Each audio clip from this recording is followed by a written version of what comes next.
কারা কারা আছেন যারা এখনও 60 হার্টজ রিফ্রেশ রেটের মনিটর ইউজ করেন তারা হাত তুলেন।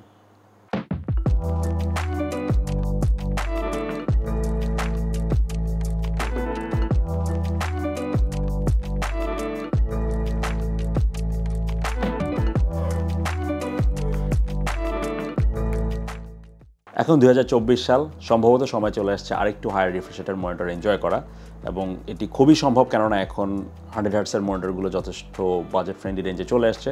যেমন গত বছর MSI যখন 100 হার্টসের একটি বিজনেস এবং প্রোডাক্টিভিটি মনিটর লঞ্চ করে তখন সেটি ব্যাপক সারা জায়গায়, যেহেতু প্রাইস পয়েন্টটা খুব ভালো ছিল। তবে একটা ছোট্ট অবজারভেশন ছিল, ওটা VA প্যানেল ছিল। সো যারা কালার নিয়ে বেশ চিন্তিত তাদের জন্য VA প্যানেলটা একটু সংশয়ের কারণ হয়ে দাঁড়িয়েছিল বলতে গেলে। বাট এখন সুখবর হচ্ছে 100 হার্টসের IPS প্যানেলও MSI কিন্তু নিয়ে আসলো, এবং আজকে আমরা যেটা নিয়ে কথা বলবো সেটা হচ্ছে MSI Pro MP225। বক্সের গায়ে 22 ইঞ্চেস লেখা থাকলো, আদতে এটি স্ক্রিন সাইজ কিন্তু 21.5 inches. Of course it's an IPS panel এবং এটার পিক ব্রাইটনেস হচ্ছে 250 নিটস। সরাসরি রোদ আসে এমন কোনো জায়গা ছাড়া স্বাভাবিক আমরা যে লাইটিং এনভায়রনমেন্টে কাজ করি তার জন্য এর ব্রাইটনেসটি যথেষ্টই হওয়ার কথা। সেই সাথে এটা রিফ্রেশের তো 100 হার্টস থাকছে ফর স্মুদার এক্সপিরিয়েন্স। ওভারঅল মনিটরটা খুব লাইট ওয়েট, কেননা এটির যে বেজ এবং স্ট্যান্ড ওগুলো কিন্তু প্লাস্টিকের তৈরি। কিছুটা স্কেপটিক ফিল করতে পারেন, বাট প্যানেলের যে ওজন সেই ক্ষেত্রে আরও স্ট্রঙ্গার বেজের কোনো প্রয়োজন ছিল না। It gets the job done very easily. সেই সাথে স্ট্যান্ড এবং বেজের কথা যদি বলি, টুললেস ডিজাইন, সো কোনো প্রকার স্ক্রু ড্রাইভার প্রয়োজন নেই এটিকে অ্যাসেম্বল করার জন্য। সিম্পলি স্লাইড ইন করে দিলে সকেটে ক্লিক করে বসে যাবে। That's very easy to assemble. এছাড়া স্ট্যান্ডটার খুবই স্পেশাল একটা ফিচার হচ্ছে এটি সামনের দিকে একটা নচ কাটা আছে, কারণ অফেন আমি ইয়ার্সটা ফিল করি পিসিতে কাজ করার সময় যে ফোনটা কোথায় রাখবো যদি আপনার ডেস্কটপে স্ক্র্যাম থাকে।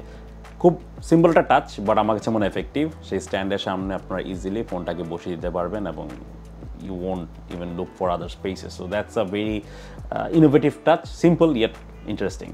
এবার IO পোর্টের দিকে যদি তাকাই সেক্ষেত্রে আমরা দেখতে পাবো একটি HDMI পোর্ট এবং একটি VGA পোর্ট আছে, এবং অডিও আউটপুট জ্যাকের জায়গা তো আছেই, কিন্তু ইন্টারেস্টিং পার্ট হচ্ছে ডিসপ্লে পোর্ট নাই। ডিসপ্লে পোর্টের জায়গায় এখানে সে পুরনো VGA পোর্ট ইউজ করেছে। আমি জানি না এটা কেন এই যুগে এসে এটি দেওয়ার কারণ।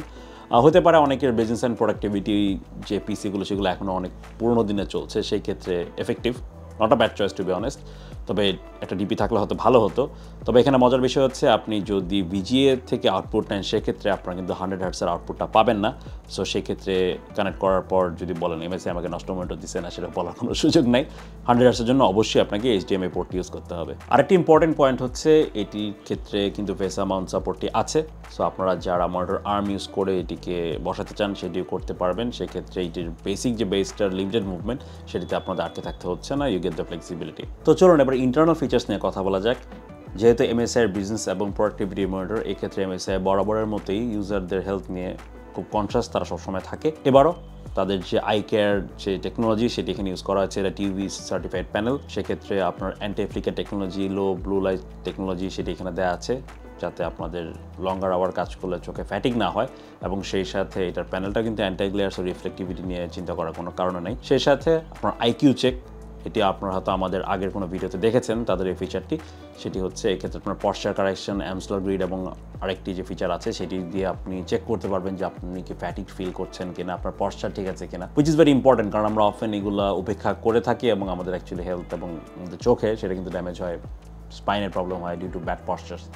সেইটা তারা এখানে সলভ করার চেষ্টা করেছে সেই ফিচারের থ্রুতে, which is very nice to have to be honest. যেহেতু এটা একটি বিজনেস এবং প্রোডাক্টিভিটি মনিটর, এক্ষেত্রে ভিউইং অ্যাঙ্গেলটা খুব ইম্পর্টেন্ট। কেননা হতেই পারে আপনারা অফিস স্পেসে একসাথে কয়েকজন মিলে হয়তো একটি মনিটরে কিছু ডিসপ্লে করতে হচ্ছে, সেটি দেখছেন, তখন পাশ থেকে দেখলে যেন এটার কালার লস বা ব্রাইটনেস লস না হয়, সেই জন্য ভিউইং অ্যাঙ্গেলটা খুব ইম্পর্টেন্ট। এক্ষেত্রে তারা 178 ডিগ্রিজ পর্যন্ত দিচ্ছে, উইচ ইজ কোয়াইট গুড আমার কাছে মনে হয়। একসাথে মিলে কাজ করলে প্রবলেম হওয়ার কোনো কথা না। এছাড়াও MSI ডিসপ্লে কিট যে অ্যাপটা সেটিও এই ক্ষেত্রে প্রযোজ্য। আপনার লেআউট যদি সর্ট করতে চান আর ইভেন ওয়্যারলেসলি কোনো ডিসপ্লেতে কানেক্ট করতে চান, সেরকম সংক্রান্ত যে ফিচার কিন্তু এই ডিসপ্লে কিটের থ্রুতে আপনারা পাবেন। সো এই মডেলটি সেটিও সাপোর্ট করছে, which is also very good. আর ইন্টারনালি যেসব ফাংশনস অ্যান্ড ফিচার্স এগুলোকে কন্ট্রোল করার জন্য ব্যাকে একটি 6-way জয়স্টিক দেওয়া আছে, এবং ইন্টারেস্টিং একটা বিষয় হচ্ছে এই জয়স্টিকটি কিন্তু পাওয়ার বাটন। ইনিশিয়ালি আমি পাওয়ার বাটন খুঁজছিলাম লাইক মনিটর বটমের দিকে, বাট কোনো বাটন না পেয়ে দেখলাম যে ওই বাটনটি বেসিক্যালি আপনি যে ভার্টিক্যালি প্রেস করেন সেটি power button. So that's an interesting touch, কারণ একটি বাটনই সমস্ত কাজ হয়ে যাচ্ছে। মনিটরের পারফরমেন্স নিয়ে যদি কোনো কথা বলতে সেক্ষেত্রে সাধারণত আমরা যে ইউএফও টেস্ট করে দেখি ইন টার্মস অফ রিফ্রেশেস টেস্টিং, সেক্ষেত্রে কোনো স্টার্টার আমরা পাইনি, ইট ওয়াজ গুড, কোনো সমস্যা সেক্ষেত্রে ছিল না। এছাড়া আমরা কোনো ব্লিডিং বা গ্লোয়ের কোনো ইস্যু হচ্ছে কিনা সেটি দেখার জন্য আমরা যে পদ্ধতি ফলো করি, সেক্ষেত্রে আমরা ফার্স্টে 5% ব্ল্যাক দিয়ে আমরা ট্রাই করি দেখার জন্য যে কোনো গ্লো হয় কিনা, এবং অ্যাকচুয়ালি চারপাশের এজ থেকে কিছুটা গ্লো আমরা এখানে দেখতে পাই। এরপর আমরা এটি যে ব্ল্যাক ইউনিফর্মিটি সেটি টেস্ট করি, সেটির ক্ষেত্রে সেন্টারটা ক্রস এয়ার থাকে এবং সেন্ট্রালি কোনো গ্লো আসে কিনা সেটা দেখি, বাট সেন্ট্রালি আমরা কোনো হোয়াইট গ্লো দেখি নেই, উইচ ইজ গুড অফকোর্স। এবং ফাইনালি এটি যে গ্রে ইউনিফর্মিটির ক্ষেত্রে কিন্তু ওভারঅল আমরা ইউনিফর্মই পেয়েছি, কোনো প্রকার কম বেশি স্ক্রিনে দেখা যায়নি। ওভারঅল অবজারভেশন নিয়ে বলতে গেলে এটির যে মিসিং ডিসপ্লে পোর্ট এটি একটি বিষয়ে হয়ে দাঁড়ায় কিছু ক্ষেত্রে, কেননা এখন যেহেতু ম্যাক্সিমাম গ্রাফিক্স কার্ডের ডিসপ্লে পোর্টের সংখ্যাটাই বেশি, সেক্ষেত্রে এটি থাকছেই না, বাট HDMI থাকে, সো ইটস স্টিল ওয়ার্কেবল, সমস্যা হওয়ার কথা না। এছাড়া প্যানেলের পারফরমেন্স যদি বলি, যে ব্লিডিং ইস্যু যেটা আমরা দেখলাম, এটা আসলে এই বাজেট রেঞ্জে থাকতে পারে, একদম অস্বাভাবিক ছিল না আমার কাছে, না থাকলে ভালো হতো অবশ্যই, এবং প্রবাবলি প্রোডাক্টিভিটি অ্যান্ড বিজনেস ওয়ার্কের ক্ষেত্রে হয়তো এটা অতটা আপনার টের পাবেনও না, কারণ ওরকম ডিপ ব্ল্যাকস নিয়ে কাজ করার আসলে কোনো কারণ নেই আমার কাছে মনে হয় এইটা ইউজ কেসের ক্ষেত্রে।